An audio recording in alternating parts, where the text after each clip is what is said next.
Hello, dear friends. This is Phone Support Channel. Before you start watching this video, please subscribe to the channel and give it a like. And also write your feedback in the comments if this video helped you, or if you have any questions. Thank you. In this video, I want to show and tell you how to delete your Facebook account in a couple seconds. To do this, you go into the app. Next, you click on the Settings button.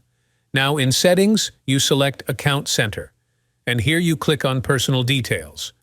Then you click on this item, and here you select the item, Deactivation or Deletion. Then you select the account you need. Now you select the item, Delete Account.